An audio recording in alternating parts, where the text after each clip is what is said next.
Cuando comenzaba el siglo XX, la Iglesia recibió una apelación contundente para hacer avanzar la obra.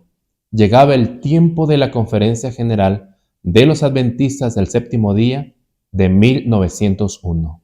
Y Dios envió a la mensajera del Señor con un nuevo plan para su pueblo en relación de la predicación del Evangelio. Esto lo encontramos en Eventos de los Últimos Días, páginas 54 y 55. Lo que queremos ahora es una reorganización. Deseamos comenzar en el fundamento y edificar sobre un principio diferente. Deben formarse nuevas asociaciones. Fue de acuerdo con el plan de Dios que se organizase en Australia la Unión de Asociaciones. No es necesario escribir a Wallow Creek a miles de kilómetros en busca de consejo y luego tener que esperar semanas hasta que llegue una respuesta. Los que están precisamente en el lugar deben decidir qué se hará. Este es un mensaje de descentralización. El mensaje era formar nuevas asociaciones por necesidad. O sea, para que las decisiones no estén centralizadas o dependan de un solo lugar. ¿Para qué el Señor envió este mensaje de formar nuevas asociaciones? No quiere decir que deberían formarse nuevas asociaciones generales, sino subdivisiones por zonas, así como conocemos hoy día: asociación general, divisiones, uniones, misiones, distritos e iglesias organizadas e iglesias filiales por organizar. La razón era para descentralizar las decisiones, es decir, que cada zona pueda tomar las decisiones de acuerdo a la necesidad del momento, sin la necesidad de que la conferencia general venga a resolver los problemas de cada unión, de cada división, de cada iglesia. Pero sobre todo, este nuevo plan era para esparcir, para predicar el Evangelio o cumplir la misión de llevar las buenas nuevas al mundo. Notemos que la mensajera del Señor, aún en 1901, seguía entusiasmada con que la iglesia adventista, sobre todo líderes, podrían tener un mismo sentir y organizarse para llevar las buenas nuevas. Habían pasado ya hasta ese momento más de 12 años, desde 1888 hasta esta conferencia de 1901. Ahora escucha lo que la mensajera dijo al terminar la conferencia. Esto está en Eventos de los Últimos Días, páginas 55 y 56. Y en Review and Herald, noviembre 26, 1901. Jamás en mi vida he estado más asombrada que al ver el giro que han tomado las cosas en esta reunión. Esta no es nuestra obra. Dios la ha originado. Se me había dado instrucción al respecto, pero no pude comprenderla hasta que en esta reunión se completó la elaboración de los planes. Los ángeles de Dios han estado caminando de un lado al otro entre esta congregación. Quiero que cada uno de vosotros recuerde esto y también quiero que recordéis que Dios ha dicho que sanará las heridas de su pueblo. El Señor obró poderosamente en favor de su pueblo durante el Congreso de la Asociación General. Cada vez que pienso sobre esa reunión, viene sobre mí una dulce solemnidad que envía un resplandor de gratitud a mi alma. Hemos visto las pisadas majestuosas del Señor, nuestro Salvador, nuestro Redentor. Alabamos su santo nombre, porque Él ha traído liberación a su pueblo. Cristo y los ángeles se paseaban por los pasillos del tabernáculo.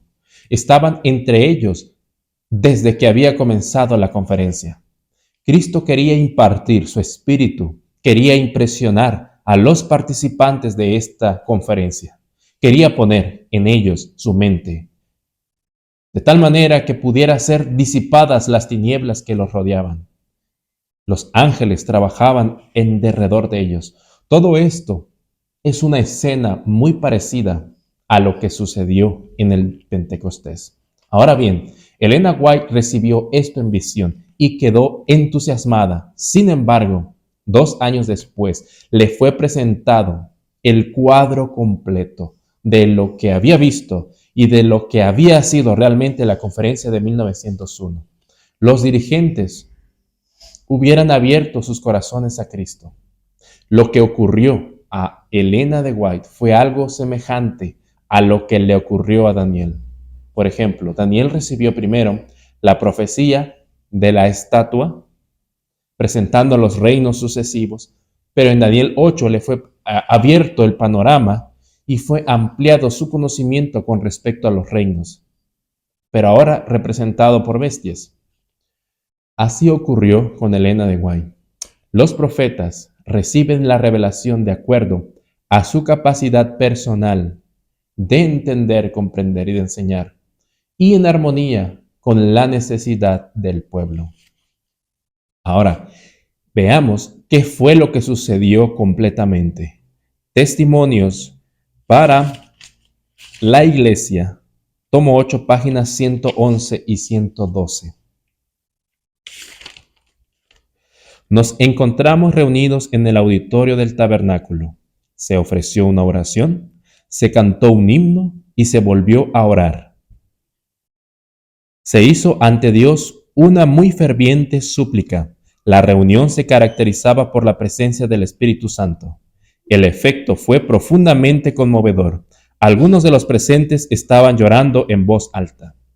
Alguien se levantó de sus rodillas y declaró que antes había estado en desacuerdo con ciertas personas por las cuales no sentía ningún afecto, pero ahora se veía a sí mismo como realmente era. En tono bien solemne recitó el mensaje dado a la Odisea. Porque tú dices, y comentó, en mi autosuficiencia asimismo me sentía yo. Me consideraba justo, pero ahora tengo partido el corazón y reconozco mi necesidad de los consejos de aquel que me ha examinado hasta lo más recóndito. El que hablaba se dirigió a los que habían estado orando y dijo, tenemos algo que hacer, debemos confesar nuestros pecados y humillar nuestro corazón ante Dios. Con corazón quebrantado hizo confesión y luego se acercó a varios de los hermanos y les estrechó las manos uno tras otro, pidiéndoles perdón.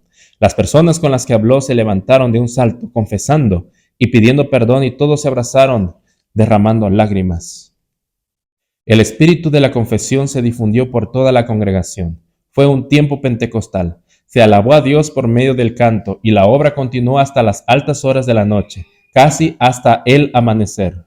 Nadie parecía demasiado orgulloso para no hacer una confesión sincera, y los que tomaron la iniciativa en este proceder eran los que tenían influencia, pero que antes no habían tenido el valor de confesar sus pecados.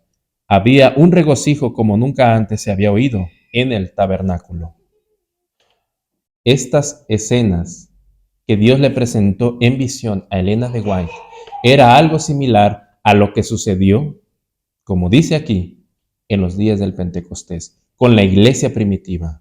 Eran especialmente los principales líderes que iniciaron con un espíritu de confesión. Descendió el Espíritu Santo, descendió la presencia divina de Cristo, su representante ante los corazones humanos, aquí en el tabernáculo de Battle Creek. Pero ahora la escena cambia. Dios ahora le va a aclarar lo que pudo haber sido realmente. Si los hermanos hubieran aceptado este último llamado para recibir la lluvia tardía, antes de que sea abortada. No para siempre, sino hasta que llegue nuevamente el tiempo de su retorno. Sigue diciendo, Testimonios para la Iglesia, tomo 8, páginas 112 y 113. Entonces desperté de mi inconsciencia y por un rato no pude darme cuenta dónde estaba. Mi pluma estaba aún en mi mano. Se me dijeron estas palabras. Esto es lo que podría haber sido. El Señor estaba esperando para hacer todo esto en favor de su pueblo. Todo el cielo estaba esperando para manifestar su benevolencia. Pensé en dónde podríamos haber estado si en el último congreso de la Asociación General se hubiera realizado una obra cabal. Y me embargó una agonía de desengaño al darme cuenta de lo que había presentado no era real. Ahora, Elena White despierta de su visión y con lágrimas ahora se da cuenta de que no fue una realidad, de que esas confesiones no fueron reales, sino solo una visión que el Señor le mostró.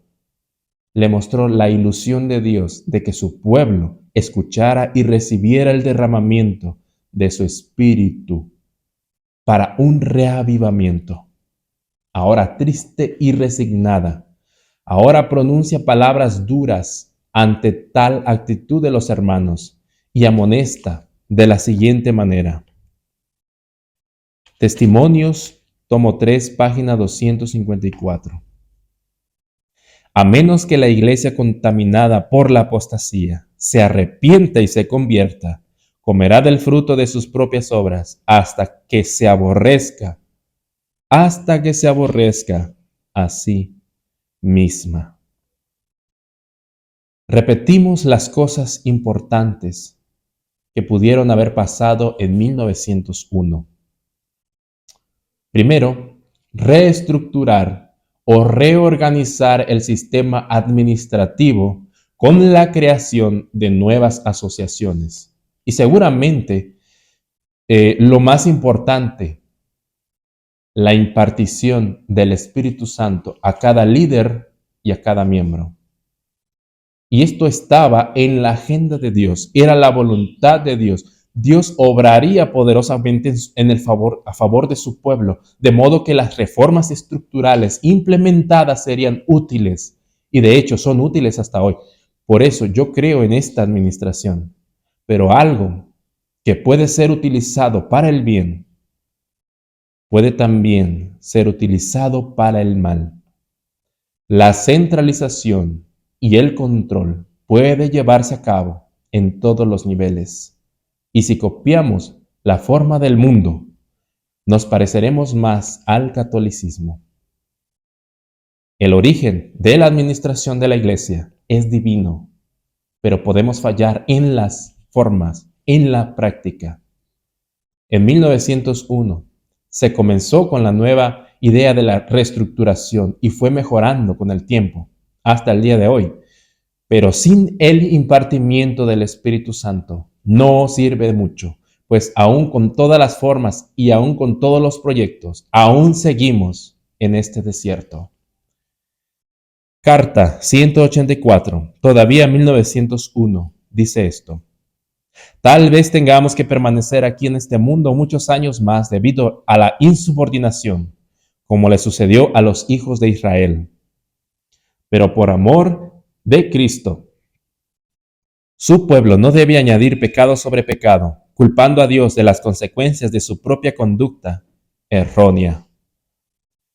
Aquí vemos a la pobre mensajera del Señor, quien estaba ilusionada por encaminar al pueblo a la Canaán celestial, pero ahora la vemos resignada a que no será así. Pero a pesar de la apostasía, ella continuó caminando con el pueblo, así como lo hizo en su momento Josué y Caleb. Acompañaron al pueblo al desierto, sin ser culpables. Así Elena de White, ella falleció hace más de 100 años, y yo creo que si ella viviese ahora, aún a pesar de la apostasía actual, ella continuaría caminando con el pueblo por el desierto de este mundo, hasta el final. Ella debió encabezar el pueblo adventista para su entrada en la Canaán celestial, así como Moisés debió liderar al pueblo para entrar a la Canaán terrenal, pero debido a la insubordinación del pueblo, ellos fueron a descansar. Y a través del tiempo, algunos líderes han tratado de retomar la iniciativa de un reavivamiento y reforma dentro de nuestra iglesia. Por ejemplo, en 1920-22, después en 1973-74, se procuraba una reforma y se utilizaba una cita especial de Elena G. de White que encontramos en Review and Herald, 22 de noviembre de 1892. El fuerte clamor del tercer ángel ya ha comenzado con la manifestación de la justicia de Cristo, el Salvador que perdona los pecados.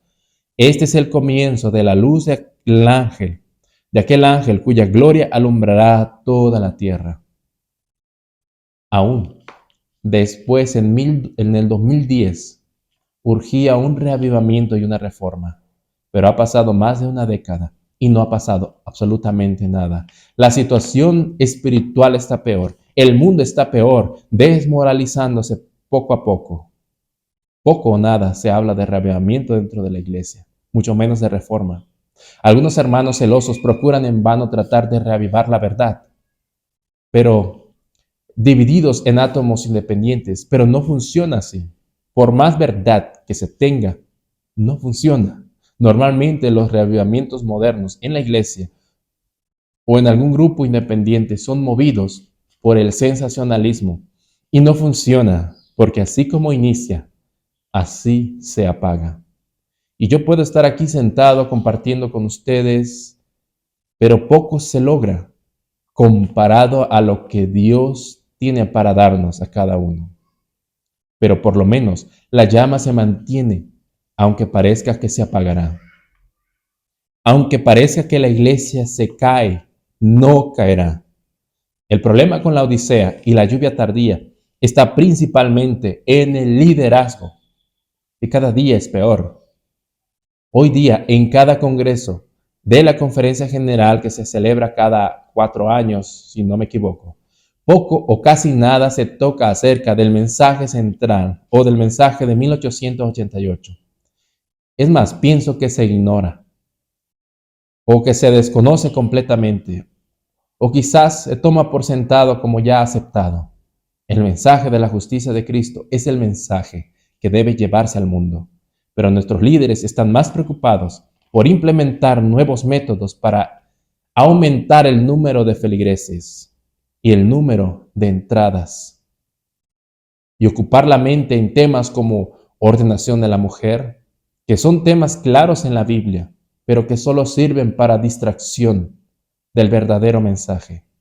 Mi mayor deseo ahora es que les haya podido, lo que les haya podido compartir en el canal, en este canal, sea de bendición. 1 o 2 personas se hayan decidido de no permitir que la llama se apague. Una estructura sin Cristo puede caer, pero una iglesia fundamentada en la roca nunca caerá. La organización puede ser destruida por el hombre, pero Dios puede cumplir su propósito por haberla fundado. Termino con esto, con esta cita en el Conflicto de los Siglos, página 378. Antes que los juicios de Dios caigan finalmente sobre la tierra, habrá entre el pueblo del Señor un avivamiento de la piedad primitiva, cual no se ha visto nunca desde los tiempos apostólicos. El Espíritu y el poder de Dios serán derramados sobre sus hijos en este tiempo, a fin de preparar un pueblo para la segunda venida del Señor. Y atención a esta última parte.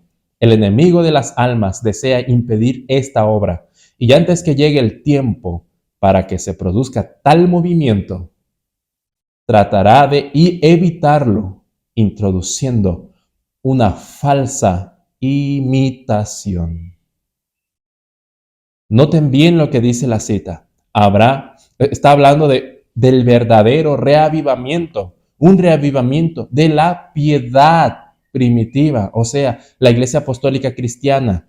Cuando recibieron el Espíritu Santo, ellos recibieron una solemne convicción de pecado, de justicia y de juicio. Ellos recibieron la impartición de la presencia personal de Cristo mediante su Espíritu.